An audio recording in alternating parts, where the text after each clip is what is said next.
there is a practice that many have adopted to spread flowers and greenery and the like throughout our homes, our shuls, for the holiday of Shavuot. So I'd like to take a moment to discuss, is this appropriate? Where does it come from? What's the reasoning behind it? So the Ramah quotes at the very end of Hilchos Pesach, where halachos of Shavuos are found, that there is such a minhag, quoted by the Maharil, that many would place greenery throughout their homes or shuls for Shavuos. Why? What's behind this? So there are two main reasons. The first is found in the Ramah and the Mishnah Berurah. The Ramah writes that there is such a practice, and the reasoning is it commemorates the joy of the episode of Matan Torah. The Mishnah Berurah points out that basis is based on the pasuk of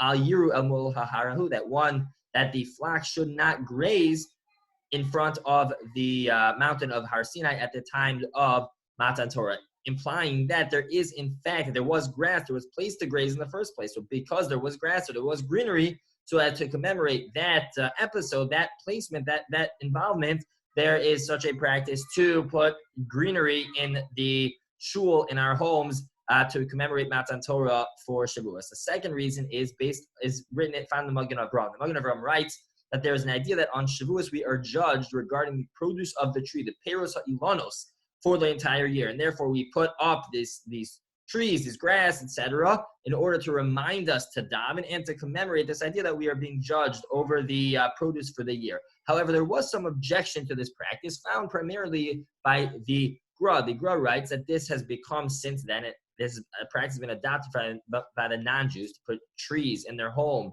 in their temples for their holiday times, and therefore, because that has been adopted by the non-Jews, says the Gra, we should not continue that practice. We should abolish that practice. That, in fact, was quoted by the Aruch HaShulchan. Aruch HaShulchan writes, "Amnam bedorosh shelefanenu bitlu ha'ilanos ve'asavim." That in previous generations they abolished this practice. Mita'amim sheyedu hagedolim shebedor. For the reasoning, it doesn't specify, but that the gedolim shebedor, that the great ones in those generations knew what the reasoning was to abolish the practice. And Moshe Feinstein points out that it was this same reasoning. There was a reason that the non-Jews had adopted this practice, and therefore we should no longer do it. And Moshe Feinstein himself seems to adopt that position as well. However, the Stipler writes that there is no halachic problem with doing so. However, he felt that this was not the minhag in Eretz Yisrael. In Israel, this was not the custom, at least for trees. That there was no prohibition, at least for flowers and grass. Trees may be a separate story, and that difference is made also by Rav Shlomo Zalman and Rav Eliyashiv.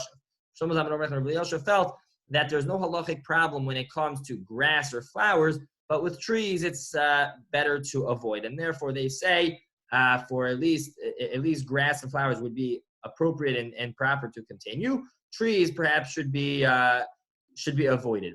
And therefore, each place should, of course, continue to follow. There seems to be sound and firm basis for each approach, whether we continue putting the greenery up, whether we don't continue. It certainly is a long-standing practice. Certainly there was some objection, but some rationalization of that objection as well, and how we can avoid that objection. And therefore, each place should practice appropriately according to their practice. Have a